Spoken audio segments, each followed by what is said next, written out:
Hello guys, welcome back to this channel. Guys, इस video में हम लोग बात करने जा रहे हैं पीएसयू बैंक्स के प्राइवेटाइजेशन को लेकर के। एक बहुत बड़ी खबर फिर से सामने आई है। मैं आप लोगों के साथ डिस्कस करूंगा, डिटेल में समझाऊंगा आपको। लेकिन शुरू करें उससे पहले आपसे रिक्वेस्ट करना चाहूँगा, अगर आप इस चैनल को फिनेंस मार्केट को फर्स्ट टाइम देख रहे हैं तो प्लीज़ सब्सक्राइब कर लीजिए और बेल आइकन को हिट कर लीजिए ताकि आपको वीडियोज़ की नोटिफिकेशंस मिलती रहें और आप सबसे पहले देख पाएंगे। दूसरी रिक्वेस्ट ये है गाइस कि अगर आपको डीमेट अकाउंट ओपन कराना है तो डिस्क्रिप्शन बॉक्स में दिए हुए लिंक को क्लिक करके अगर आप चाहें तो अपस्टॉक में अकाउंट ओपन करा सकते हैं। ओके, चलिए अब हम बात करते हैं अपने टॉपिक की तरफ। तो गाइस, जैसा कि आप लोगों को मैंने बताया था, भारत सरकार ने 1.75 लाख करोड़ रुपए के बजट को तैयार किया था और इस बजट को अचीव करने के लिए सरकार अलग अलग कंपनीज़ को प्राइवेटाइज करने की कोशिश कर रही फिस्कल ईयर 2022 के अंदर, जो कि करंटली चल रहा है। यानी कैलेंडर ईयर 2021 यानी फिस्कल ईयर 2022, दोनों बात एक ही है। यहाँ पे 1.75 लाख करोड़ रुपए का जो टारगेट सेट किया है बजट 2022 के अंदर, ये बजट जो है पिछली साल के बजट से काफ़ी कम है। पिछले साल का जो बजट था सरकार का 2.10 लाख करोड़ रुपए था सीपीएसई डिस इन्वेस्टमेंट टारगेट को लेकर के।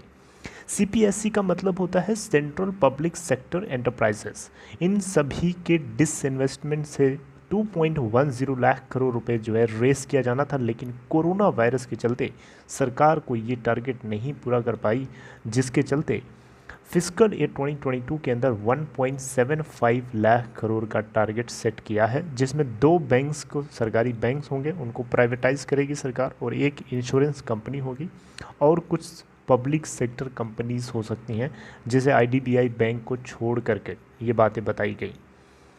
बीपीसीएल को छोड़ करके, एयर इंडिया को छोड़ करके सारी बातें चल रही हैं। इस बीच में अभी क्या हुआ है, नीति आयोग की तरफ से आपको बताना चाहूँगा। नीति आयोग के बारे में थोड़ा सा जान लीजिए। नीति आयोग का क्या काम है? नीति आयोग है क्या? नीति आयोग एक बॉडी है, सरकार की बॉडी है, प्राइम मिनिस्टर के काफ़ी क्लोज माने जाने वाली बॉडी है। यानी नीति आयोग किसी भी चीज़ के ऊपर नीति लगाती है, नीति बनाती है, पॉलिसी तैयार करती है और उसको सेंट्रल गवर्नमेंट को डायरेक्टली कम्युनिकेट करती है, कन्वे करती है, राइट। तो नीति आयोग की तरफ से ये लिस्ट तैयार करी गई है। इसको जिम्मेदारी दी गई थी, इसको इंटरेस्ट किया गया था कि 12 टोटल पब्लिक सेक्टर बैंक्स के नाम तैयार करो और उसको जो है हम तक पहुंचाओ। तो इसके चलते जो है आप यहाँ पे देख सकते हैं, NITI Aayog finalises names of public sector banks for privatisation. तो यहाँ पे बात जो है नीति आयोग के एक ऑफिशियल के द्वारा थर्सडे को बताई गई और थर्सडे को ही नीति आयोग की तरफ से ये फाइनलाइज्ड नेम्स जो हैं स्टेट ओन्ड बैंक्स के, जिनको प्राइवेटाइज किया जाना है करंट फिस्कल ईयर के अंदर, इन्होंने ग्रुप ऑफ सेक्रेटरीज़ को, कोर ग्रुप ऑफ सेक्रेटरीज़ को इन्होंने सबमिट किया, यानी जमा कर दिया। यहाँ पे आपको बताना चाहूँगा, यहाँ से 2 बैंक्स को सेलेक्ट किया जाएगा। 12 के 12 बैंक को प्राइवेटाइज नहीं किया जाएगा गाइस। अगर आपको ये लग रहा है तो प्लीज़ आप इसको समझिए। 2 बैंक्स को सिर्फ प्राइवेटाइज करने की बात कर रही है सरकार। इसमें से 12 में से 2, कोई 2 भी लिस्ट किए जाएंगे और 2 कोई भी हो सकते हैं। अभी तक इन्होंने उसको डिस्क्लोज नहीं किया है, वो सीक्रेट है। लेकिन लिस्ट इतना पता है कि कोर ग्रुप ऑफ सेक्रेटरीज़ को इन्होंने जमा कर दिया है, राइट। अच्छा, यहाँ पे जो अभी देखिए, कोर ग्रुप ऑफ सेक्रेटरीज़ जो है डिस इन्वेस्टमेंट के ऊपर अपना विचार करेगा, समझेगा, सोचेगा, क्लियरेंस देगा, ठीक है। तो कोर ग्रुप ऑफ सेक्रेटरीज़ की तरफ से पहले इसको क्लियरेंस मिलेगा, यानी नोड मिलेगा, हाँ हाँ मतलब हामी भरेंगे, यानी ग्रीन सिग्नल मिलेगा। इसके बाद ये 12 बैंक की जो लिस्ट है कैबिनेट सेक्रेटरी की तरफ हेड करी जाएगी, वहाँ से फाइनलाइज किया जाएगा, ठीक है। अल्टरनेटिव मैकेनिज़्म की तरफ इसको मूव कराया जाएगा, ठीक है, जहाँ से फाइनल अप्रूवल आने की नहीं, इसके बाद भी एक cabinet headed by prime minister, यानी एक कैबिनेट के पास इसको लेके जाया जाएगा जहाँ पे प्राइम मिनिस्टर हेड कर रहे होंगे और वहाँ पे फाइनल नोड दिया जाएगा, राइट।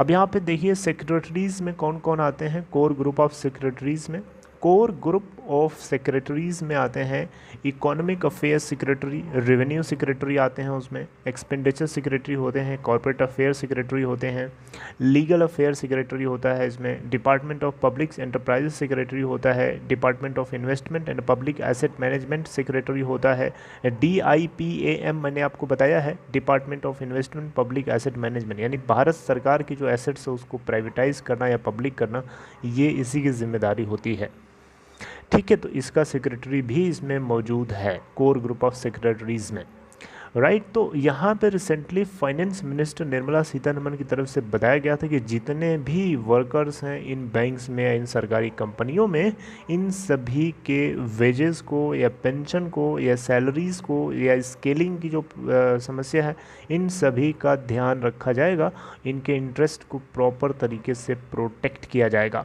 यानी मतलब ये है कि अगर आप सरकारी नौकरी करते हैं इनमें से किसी बैंक्स में या किसी कंपनीज़ में जो प्राइवेटाइज होने वाली हैं, तो आपके सैलरी का, आपके पेंशन का, आपके पेमेंट, आपकी सैलरी में स्केलेबिलिटी को लेकर के जो शिकायत आपको न होगी वो आपकी शिकायत सुनी जाएगी। यानी ये आपके इंटरेस्ट का ख्याल रखेंगे, ऐसा नहीं है, ये सरकार का बोलना है, मैं नहीं बोल रहा हूँ। यहाँ पे एक सरकार से क्वेश्चन किया गया, भारत सरकार यानी फाइनेंस मिनिस्ट्री से क्वेश्चन किया गया इसके ऊपर कि भारत जो है, सरकार जो है बैंक्स को प्राइवेटाइज क्यों करना चाहती है। तो निर्मला सीतारमण का जवाब ये था कि भारत जो है चाहता है, सरकार चाहती है कि भारत के अंदर जो है स्टेट बैंक ऑफ इंडिया जैसे बड़े बड़े बैंक्स बने, छोटे बैंक्स की क्या ज़रूरत है ना। भारत देश को ज़रूरत है बड़े बैंक्स की, जैसे कि स्टेट बैंक ऑफ इंडिया, ठीक है। We need banks which are going to be able to scale up, we want banks that are going to be able to meet the aspirational needs of this country. ये बात बोली गई है सीतारमण के द्वारा। लेकिन मेरा यहाँ पे क्रॉस क्वेश्चन है सीतारमण जी से कि क्या ज़रूरत है बैंक्स को मर्ज करने की, क्या बैंक्स को मर्ज करके ही बड़ा बनाया जा सकता है, क्या बैंक्स का अपना बिजनेस नहीं है, उनके बिजनेस को स्केलेबल नहीं बनाया जा सकता है, क्या छोटी कंपनी बड़ी कंपनी नहीं बनती है, छोटी कंपनी को बड़ा बनाने के लिए क्या छोटी छोटी कंपनीज को मर्ज करना ज़रूरी है। इज़ दिस लॉजिकल, मेरा एक क्वेश्चन है सीधा सीधा। अब आपको क्या लगता है कि ये चीज़ क्या सही है, क्या ये स्टेटमेंट सेटिस्फाई करता है क्या कि छोटे छोटे दो बैंक्स को मिला करके बड़ा बैंक्स बनाना। अरे छोटे बैंक्स को क्या बड़ा बैंक स्केलेबल नहीं किया जा सकता उसके बिजनेस को फेयर तरीके से मार्केट में एग्जीक्यूट करके। मुझे लगता है कि ऐसे भी करा जा सकता था, लेकिन सरकार जो है अपनी नाकामी को और अपने इनएबिलिटी को यानी ना कर पाने की जो कमी है उसको छुपाने के लिए ये इस तरीके के स्टेटमेंट्स जारी कर रही है और कुछ नहीं है। अब देखिए स्टेट बैंक ऑफ इंडिया, ये नहीं है कि स्टेट बैंक ऑफ इंडिया को मर्ज करके आज इतना बड़ा बनाया गया। मर्ज आपने बाद में कर दिया होगा एक दो बैंक्स को, वो अलग बात है, लेकिन इससे पहले भी स्टेट बैंक ऑफ इंडिया का बिजनेस अच्छा था और बाकी बैंक्स को भी बनाया जा सकता है।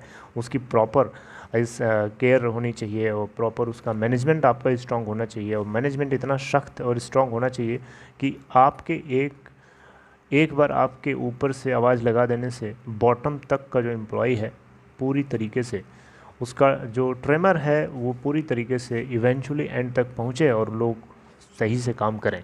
मुझे लगता है कि इस तरीके से भी बैंक्स को बड़ा और स्केलेबल और